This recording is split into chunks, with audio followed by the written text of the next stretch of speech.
वाराणसी में कभी एक कर्तव्यनिष्ठ व शीलवान गृहस्थ रहा करता था। 3 बेटियों और एक पत्नी के साथ उसका एक छोटा सा घर संसार था। किंतु अल्प आयु में ही उसका निधन हो गया।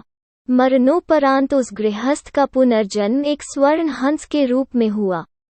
पूर्व जन्म के उपादान और संस्कार उसमें इतने प्रबल थे कि वो अपने मनुष्य योनि के घटनाक्रम और उनकी भाषा को विस्मृत नहीं कर पाया। पूर्व जन्म के परिवार का मोह और उनके प्रति उसका लगाव उसके वर्तमान को भी प्रभावित कर रहा था। एक दिन वो अपने मोह के आवेश में आकर वाराणसी को उड़ चला, जहां उसकी पूर्व जन्म की पत्नी और 3 बेटियां रहा करती थीं।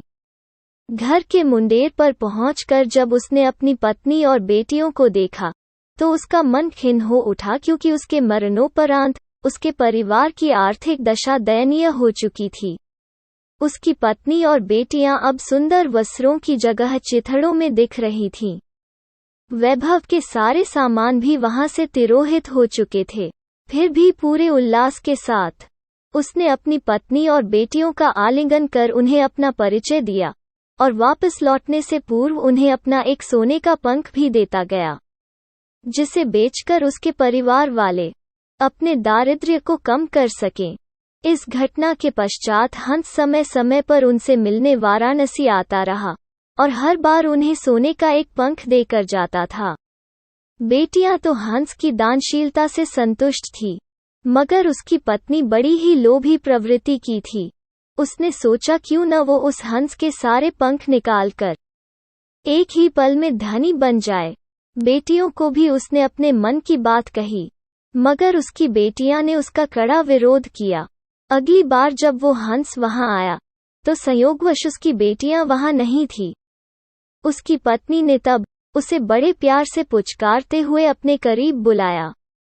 नल प्रपंच के खेल से अनभिज्ञ वो हंस खुशी खुशी अपनी पत्नी के पास दौड़ता चला गया। मगर यह क्या! उसकी पत्नी ने बड़ी बेदर्दी से उसकी गर्दन पकड़ उसके सारे पंख एक ही झटके में नोच डाले और खून से लथपथ उसके शरीर को लकड़ी के एक पुराने में फेंक दिया। फिर जब वो उन सोने के पंखों को समेटना चाह रही थी तो उसके हाथों सिर्फ साधारण पंख ही लग सके, क्योंकि उस हंस के पंख उसकी इच्छा के प्रतिकूल नोचे जाने पर साधारण हंस के समान हो जाते थे। बेटियां जब लौटकर घर आईं तो उन्होंने अपने पूर्व जन्म के पिता को खून से सना देखा। उसके सोने के पंख भी लुप्त थे। उन्होंने सारी बात समझ ली और तत्काल ही हंस की भरपूर सेवा शुश्रूषा कर कुछ ही दिनों में उसे स्वस्थ कर दिया।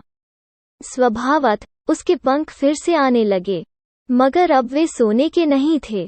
जब हंस के पंख इतने निकल गए कि वो उड़ने के लिए समर्थ हो गया, तब वो उस घर से उड़ गया और कभी भी वाराणसी में दोबारा दिखाई नहीं पड़ा। कहानी पसंद आए तो वीडियो को लाइक करें और चैनल पर नए हैं तो चैनल को सब्सक्राइब करें और कमेंट करके बताएं कि आपको कहानी कैसी लगी।